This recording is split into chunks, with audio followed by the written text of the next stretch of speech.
Hello, everyone. Thanks for coming along. So I'm going to be talking about covert channels in TCP/IP. Imagine Alice is a spy working undercover, and she wants to leak out some information to Bob. But there's a warden watching, we'll call him Walter, and he's looking at every packet that's coming out of Alice's machine, and if there's anything suspicious, then it's off to the shark tank. So Alice wants to get this information to Bob without being seen. She obviously can't communicate with Bob directly, but Bob is friends with one of the ISPs involved, so can see all information that's coming out of Alice's computer and going to one or more legitimate targets.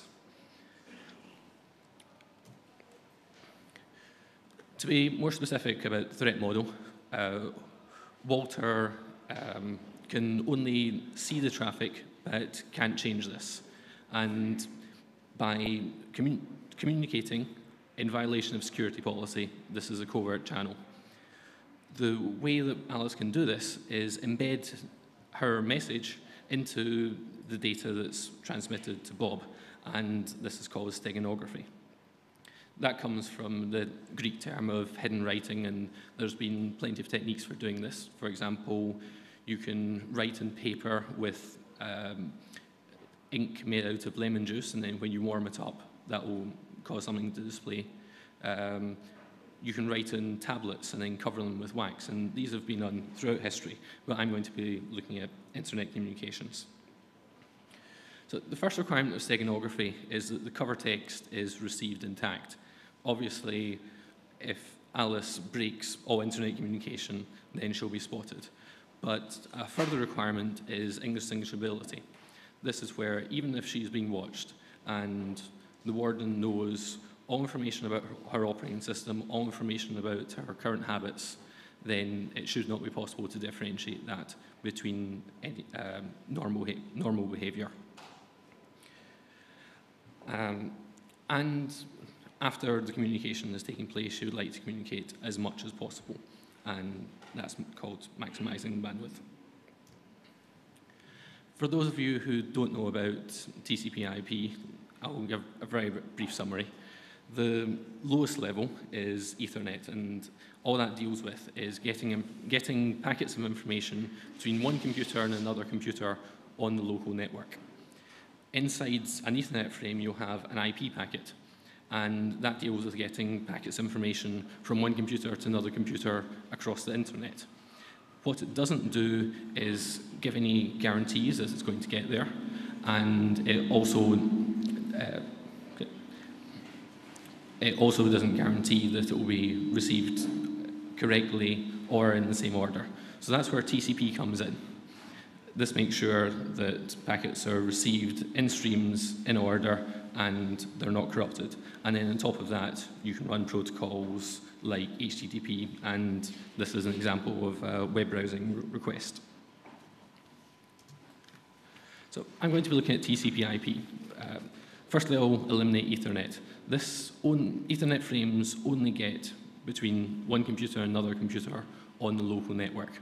So it might be useful for some schemes, and there have been some interesting schemes using wireless communication and covert channels, but I'm dealing with the internet, so Ethernet's out straight away. There's also a large number of schemes that deal with higher levels, so HTTP, for example, email. You can embed information in these, and this gives you a very large amount of bandwidth, but the problem is Alice might not be able to control the application to run, so perhaps web browsing is okay, but email is not, or some combination of that. Alice doesn't even have to be a person. It could just be a process in a machine that's been hacked. So you've got your rootkit on another machine. You want to get the password list out of this, but you have a very good sysadmin who's watching every packet, and then you might get caught immediately. What you could do is, if this is a server, then each time that machine receives an incoming connection, on the outgoing connection, it will secretly hide a bit of information about passwords. Almost all applications use TCP/IP, so this is reasonably general, and Alice can use this, hopefully, without raising suspicion. So this is the IP header. I'll talk about the fields that are useful for embedding information. The first one to talk about are identification and flags. These are for fragmentation. When you send a packet, IP packet, on Ethernet or something like that, it's possible it wouldn't fit. Ethernet packets can be 64K big, and IP can be 64K, Ethernet is only 1.5K. So IP has the facility to split packets up, and this is called fragmentation. Firstly, every packet is given a unique ID. Each packet is given a unique ID, and then all the fragments are split up, and they keep the same ID so they can be merged. There's flags which say whether this has been fragmented, whether this is the first fragment or not, and the offset, which is which fragment or which byte index within the fragment.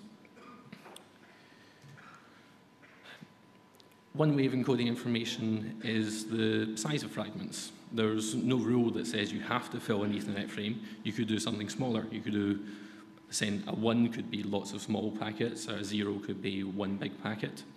You can reorder fragments. You can also reorder IP packets. But this is trivially detectable, even though it won't break the communication, because packets are very rarely reordered after the first few, and when they are, it's later on in the router stage and not on a particular host. And there's also TCP options. One is the TOS bits. This is for quality of service. You can say that this packet is high priority and should get through, or it needs low latency, or it needs high throughput. These are not really used. There is proposals to reintroduce them, the diffserv proposals, but for the moment, most operating systems set these to 0. So that means you can encode a lot of information, because these are ignored by almost everyone, but it's very detectable. And then there's flags. I mentioned that when you fragment a packet, if it's already below the maximum transfer unit, that's the maximum size of a packet that can go through the network, then it's not going to be fragmented anymore. But you can set a flag called do not fragment, and that's not going to make any difference to the way the information flows, but you can use that for signaling information. There are proposals to do that. Again, this is very detectable. Typically in TCP, all packets will come with the do not fragment bit set. Then there's IP options. One is the IP timestamp. This is almost never used because it greatly limits the path that IP packets can take. Another one is source routing. This is a favorite for hacking computers because you can redirect packets to take a route bypassing firewalls. But for this reason, this is now ignored, and quite often packets with these options set will be immediately dropped. The other one I mentioned was IPID, the one used for fragmentation. Initially, it seems that this could be very useful because in principle, it could be random. The only requirement for it is it's unique in order to properly reassemble fragments. The other requirement that's come more recently is you shouldn't be able to work out how many packets a host is sending based on the IPID. Previously, a lot of operating systems, Linux included, used a global counter. And that meant you could work out how many packets that machine had sent. So you'd ask it you send a ping and you get 1. You send another ping, you get 2, 3, 4. But if you start getting 5, 8, then you know it's sending packets in between. This is used by Nmap to do idle scanning. If you want to port scan a machine and you don't want to give out your identity, you choose a machine with a global counter as a victim. Then you send packets to the machine you want to port scan, but send the source address to your victim. And then you monitor how many packets that victim is sending out. The reason this works is when you send a packet to a machine with an open port, then it will send a reply to wherever you ask it to. If the port is open, then that machine will reply with, I never wanted this connection. If the port is closed, then it's not going to send anything. And using this way, it's called a stealth port scan.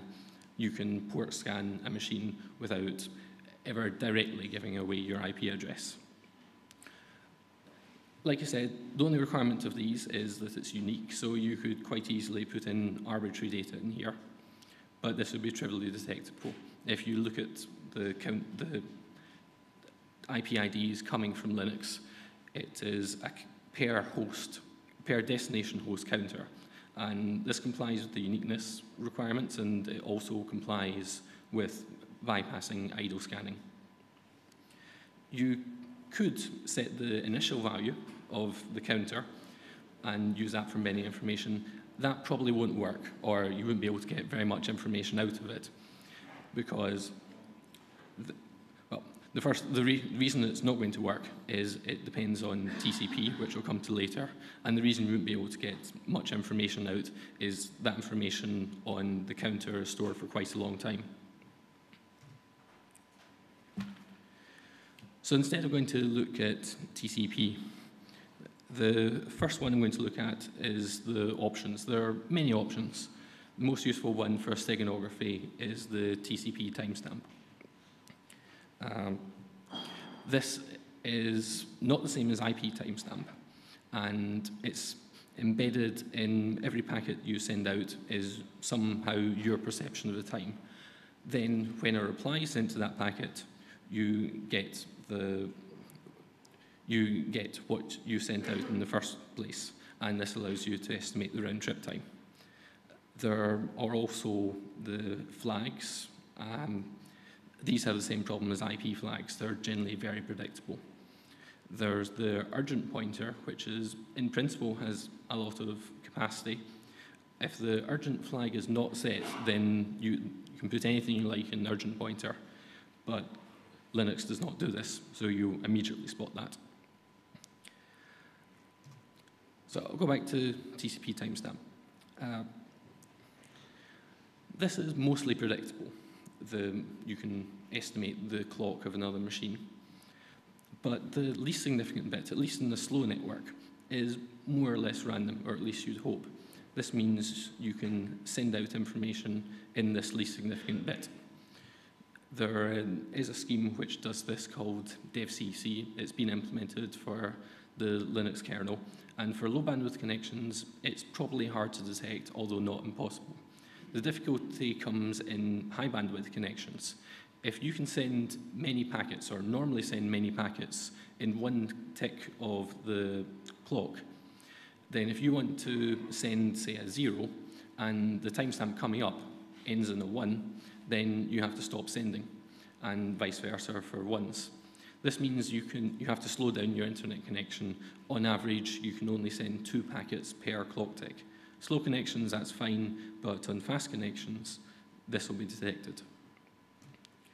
So the one I'm going to emphasize for the rest of the talk is the TCP initial sequence number.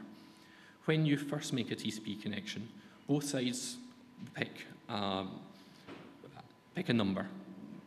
Assume it's random for now, and that's called the initial sequence number. Thereafter, every packet in this connection contains that initial sequence number plus the number of bytes transferred so far. This allows, firstly, reliability. If you see a jump that's unexpected, then that means a packet's been lost and you can request it be transmitted. If you start seeing packets in the wrong order, then they're in the wrong order, and you can reassemble these into an appropriate stream. The other requirement is that the initial sequence number is hard to guess for hosts that are not involved in the conversation. This is necessary because one of the properties of TCP is it should be hard to spoof. So if I make a connection and then spoof my source address, I shouldn't be able to carry on that connection. The way this works is you have to do something called a three-way handshake in TCP. You have to send the packet to the remote host. It will